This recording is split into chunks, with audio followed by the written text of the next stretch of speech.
Are you also in this program? Right. Yes, they're friends of mine. I was invited to the course. Are you an archaeologist? All right, so only say good things about it. You can sit down. Have a seat. I'm sitting in for the now. Okay. Drainage channel. If you look down here, you can see the drainage channel. You can see it when you get up. It'll still be here. This is an old train. Here, like chisel, like how are they carving up? Esta es la calle Yes. de peregrinación cuando en la antigüedad los judíos, digamos, hasta el estanque de Siloam y después de la purificación subían al templo. Estas son las calles originales construidas por el rey Herodes. La ruta de peregrinaje. What we're expecting to see is a shop or house at the end of it, but we don't. We reach a wall. Wait a second. What? I don't know. Are these steps doing in the middle of this? You know, leading up to nowhere. Okay. So there's two purposes for this, or two uses for these steps. First of all, 3 times a year. Remember all of those Jews coming. Think about those 1,000 people. It is so easy to lose something. Okay. You lost your child. You lost your, or if you're a child, you lost your parent, you lost the necklace, you lost your sacrifice, you lost whatever it is you had with you, your shoes or whatever it is that you had, it's lost, okay? You can't find it, it's too many people, right? How are you gonna get back? So there is one place where everybody is coming to do that mitzvah of Hashavat Avodah, returning the lost things. This is where they're coming. This is where they did it.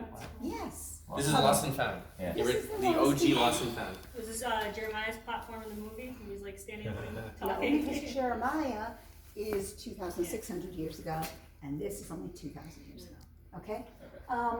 But if I'm gonna take you into the revolt, remember?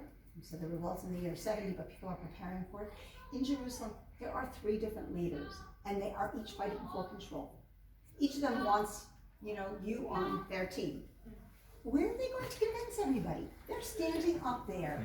This is all open, okay? Like this isn't here, it's open to the sky as well. But these big pillars, these are modern, meaning they can see everybody walking up and down, and we can see them, and they are telling you, join my team, we're gonna rebel against Rome. I'm gonna lead you there, and that's how they get their support.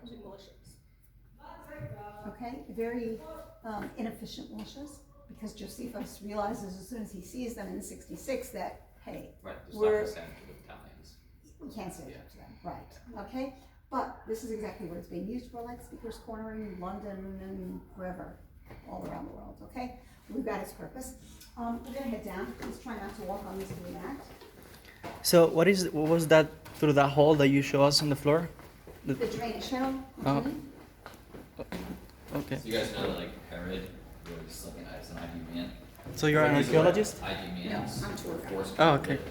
Which makes me an amateur archaeologist, So the amateur Idumeans are historian, actually amateur descendants of the Edomites, which was Esau. religion expert, So there's like a prophecy that says Nice. Mini Esau expert on would go lots of on things. to conquer Rome. Okay. And so I read that first and was sort of confused, like, what, that makes no sense, but it's because Herod is from the Edomites and Herod was a Roman plant.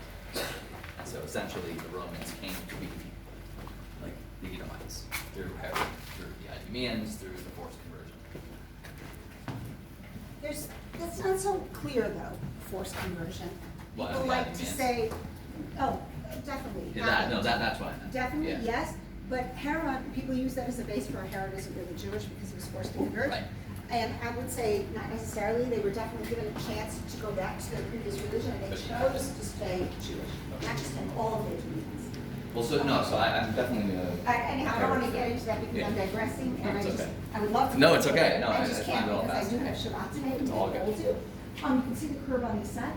Earlier, we saw it behind us where it was, meaning the road is curving around because it's following the path of the valley, and it's going to head down to the pool. We're not going to walk that far.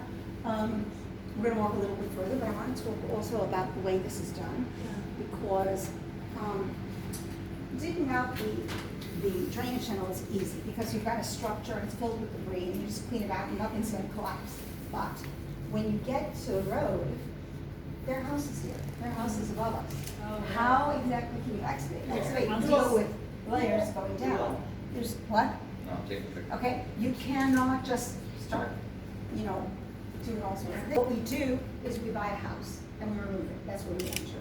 okay, there used to be a house. So you buy a house, remove it, then you excavate. And then we began excavating, we just went straight down, hit the Why didn't you just get a road. permit or like ask What? the neighbors? No, eminent domain.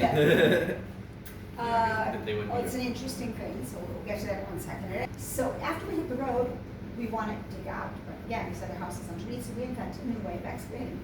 Holes above us that go in, arches supporting it, and we begin layer by layer in this area. Okay, and that's how we've excavated this entire thing in both directions, basically, using that new technique. Everything here could be priceless, could be, we want every little bit. So every little thing, whatever you